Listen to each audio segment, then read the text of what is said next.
നമ്മളെ ഇവിടെ തളർന്നിട്ട് ഇങ്ങനെ ഇരിക്കാനായിരുന്നു കേട്ടോ. അപ്പോൾ അത് എൻ്റെ സൈക്കിൾ ഇവിടെ ഉണ്ട്. ഒരു വണ്ടി റിവേഴ്സ് വന്നിട്ടില്ലേ, ഈ വണ്ടി ശരിക്കും അവിടം വരെ പോയിട്ട് തിരിച്ച് റിവേഴ്സ് വന്നെ കേട്ടോ. അത് നമ്മുടെ അടുത്തേക്ക്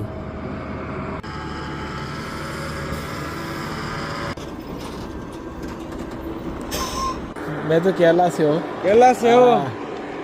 अच्छा लगा, आपका पास कुछ काटने लगे बोल के आए थे। अच्छा, नहीं मेरे को करके आए नहीं, मेरे को ये क्या बोल रोज़ा है ना, इसलिए तो नहीं खाएगा, मैं तो शाम को खाएगा। नहीं आप खा लो कोई प्रॉब्लम नहीं। क्या है तो निकलते हैं। अच्छा थैंक यू भैया, एक हाई करेगा। പാവം മനുഷ്യനേട്ടാ. ശരിക്കും പുള്ളി പൈനാപ്പിൾ കൊണ്ടുവന്നതാണ്, നമുക്ക് ഒരുമിച്ച് കഴിക്കാന്ന് പറഞ്ഞ് കൊണ്ടുവന്നതാണ് കത്തിയുണ്ടെങ്കിൽ. പക്ഷെ ഞാൻ പറഞ്ഞു എനിക്ക് നോമ്പാണ്, എനിക്ക് കഴിക്കാൻ പറ്റില്ലെന്നൊക്കെ പറഞ്ഞ് പുള്ളി ആദ്യം എനിക്ക് അറിയില്ല ഹിന്ദിയിൽ എന്താ പറയേണ്ടതെന്ന് അറിയില്ല. പിന്നെ ഇങ്ങനെ ആലോചിച്ച് വന്നപ്പോഴാണ് മനസ്സിലായത്. അങ്ങനെ പുള്ളീനോട് പറഞ്ഞ് മനസ്സിലാക്കി. പാവട്ടാ, പുള്ളി റിവേഴ്സ് എടുത്താണ് ഇവിടം വരെ വന്നത്. അതും എനിക്കും കൂടെ ഷെയർ ചെയ്ത് കഴിക്കാം. പുള്ളി എവിടെ നിന്നൊക്കെയോ മേടിച്ചിട്ട് വന്നതെന്നാണ്ട് പറഞ്ഞ പാവട്ടാ.